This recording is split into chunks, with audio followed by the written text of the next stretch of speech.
Sebelum melanjutkan, jangan lupa subscribe dulu, terima kasih. Bab 404. Ayo. Mari kita hadapi kesengsaraan surgawi bersama. Kemunculan tiba-tiba pemuda berpakaian putih ini dan pembunuhannya terhadap iblis jiwa tempur menengah dalam hitungan detik membuat suasana menjadi heboh.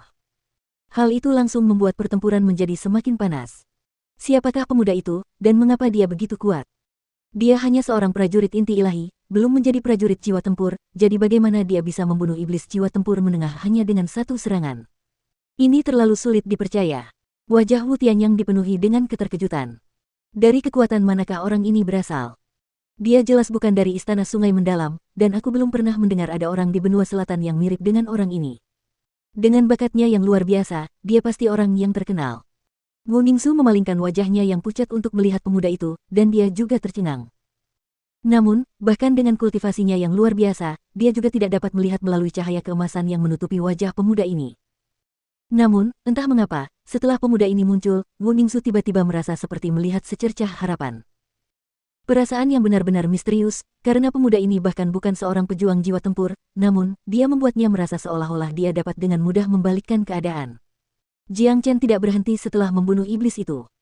Seperti seekor harimau ganas yang menerkam sekelompok domba jinak, tubuhnya melesat menuju pusat medan perang. Dalam sekejap mata, 3 iblis jiwa tempur lainnya telah dibunuh oleh pedang Jiang Chen. Setelah berkurangnya iblis jiwa tempur ini, tekanan yang dihadapi keluarga Wu langsung berkurang. Pemuda berpakaian putih, dialah yang memusnahkan istana iblis. Saat Yun Zonghe melihat Jiang Chen yang menebarkan teror kepada para iblis di medan perang, dia langsung mengidentifikasinya sebagai pelaku yang telah memusnahkan istana iblis. Menurut para penyintas dari istana iblis, seorang pemuda yang tampaknya berusia sekitar 17 tahun telah memusnahkan mereka, dan dia juga menggunakan pedang yang mengerikan. Aku yakin orang ini adalah pelakunya. Sungguh hari yang beruntung bagi kita, aku akan pergi dan membunuhnya sekarang. Bao Shan Xiong berteriak.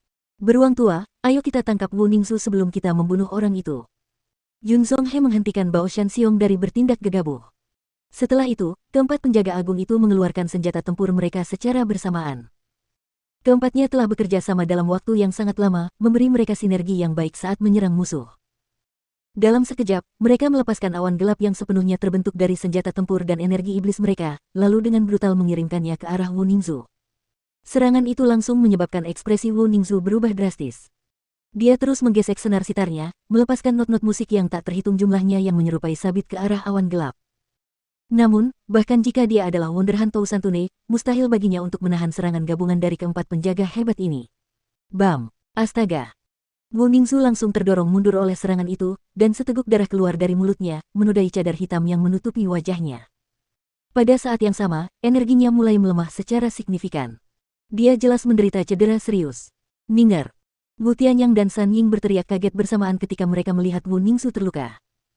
Meskipun San Ying juga terluka parah, dia segera menghampiri Wu Ningxu untuk melindunginya dari serangan lebih lanjut dari 4 penjaga agung.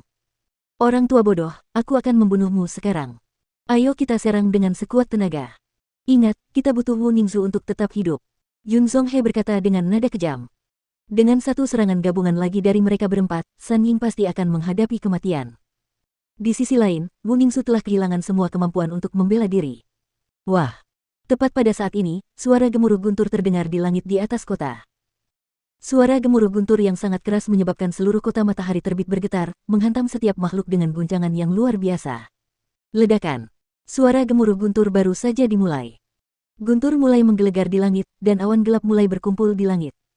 Energi iblis yang awalnya menutupi langit segera menghilang, dan kilat mulai merayap di langit. Tekanan surgawi mulai menekan setiap benda di bawah langit. Menghadapi tekanan surgawi yang dahsyat ini, bahkan keempat penjaga agung mulai berdebar-debar. Pipa-pipa. Saat awan gelap bergulung ke langit disertai guntur dan kilat, energi iblis telah sepenuhnya menghilang. Dengan itu, mekanisme pertahanan yang mengisolasi kota akhirnya hancur. Awan gelap menekan dari atas, dan 7 baut petir berwarna meledak di langit seolah-olah ada binatang buas kuno yang mendatangkan malapetaka di dalamnya. Itu menyebabkan semua orang yang melihat ke langit merasa takut. Apa yang terjadi? Aku bisa merasakan tekanan kuat dari langit, aku merasa tidak enak badan. Gunturnya menggelegar, seakan-akan kiamat sudah dekat, kenapa cuacanya tiba-tiba jadi begini? Aku tahu apa ini adalah kesengsaraan surgawi yang legendaris. Menurut legenda, ketika sebuah benda yang menentang surga muncul, surga akan mengirimkan hukumannya dalam bentuk kesengsaraan petir. Mungkinkah sebuah benda yang menentang surga muncul di kota ini?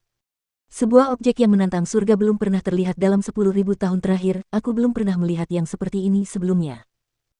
Semua orang terkejut dengan perubahan ini. Tepat pada saat ini, para iblis dan manusia telah berhenti saling bertarung, mereka semua mengalihkan pandangan mereka ke langit. Saat tekanan surgawi semakin kuat, mereka menjadi semakin takut. Sialan, apa yang sedang menghadapi kesengsaraan surgawi sekarang? Yun Zhonghe tidak dapat menahan diri untuk tidak mengutuk. Tampaknya ada benda yang menentang surga telah muncul di kota itu, dan surga sedang mengirimkan kesengsaraan surgawi ke tempat ini. Jika kesengsaraan petir benar-benar terjadi di sini, banyak orang akan terperangkap dalam baku tembak. Gemuruh. Suara gemuruh guntur terdengar seperti raungan binatang buas. Tak lama kemudian, awan gelap itu telah turun dan berhenti di atas titik tertentu di kota itu. Hal ini langsung membuat semua manusia dan iblis yang berdiri di bawahnya ketakutan. Mereka berlari secepat mungkin dan berusaha menjauh sejauh mungkin. Setelah semua orang meninggalkan tempat itu, yang tersisa di bawah awan gelap itu hanyalah seorang pemuda berpakaian putih yang wajahnya diselimuti cahaya keemasan. Dia hanya berdiri di sana dengan hikmat. Dia mengangkat kepalanya dan menatap kilat yang ganas di langit, tanpa membuat suara atau gerakan apapun. Itu dia.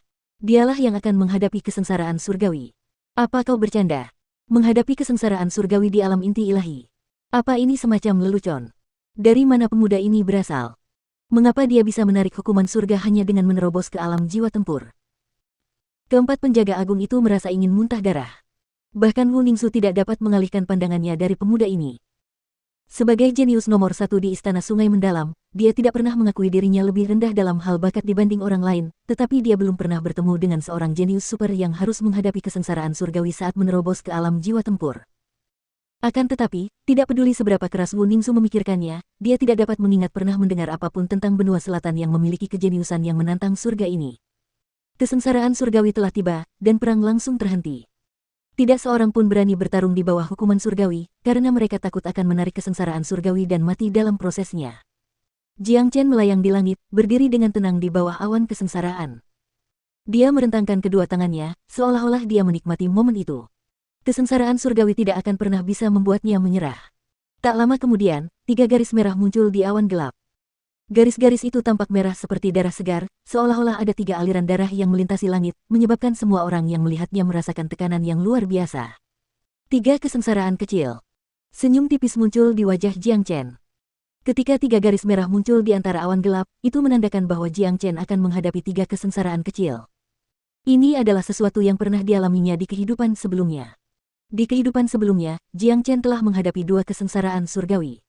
Yang pertama adalah ketika ia menerobos ke alam Sein Minor dari alam Kaisar Tempur Puncak, dan ia harus menghadapi 3 kesengsaraan kecil. Yang kedua adalah ketika ia menerobos ke alam Sein Agung dari alam Sein Minor, di mana ia harus menghadapi 6 kesengsaraan menengah. Menurut legenda, ketika seseorang menerobos ke alam abadi dari alam Sein Agung, alam abadi akan mengirimkan 9 kesengsaraan utamanya, yang juga disebut kesengsaraan-kesengsaraan. Namun, Jiang Chen tidak pernah memiliki kesempatan untuk mengalaminya, karena ia meninggal sebelum ia bisa melakukannya. Mungkin ada beberapa orang yang telah menghadapi 9 kesengsaraan utama selama 100 tahun terakhir dan memasuki alam abadi. Orang-orang tua yang telah hidup lama tanpa kemampuan untuk berkultivasi lebih lanjut, begitu mereka diberi energi abadi, akan sangat mudah bagi mereka untuk menerobos ke alam abadi. Jiang Chen tidak meragukan hal itu. Dengan kehidupan barunya, kesengsaraan 9 besar ini adalah tujuan utamanya saat ini.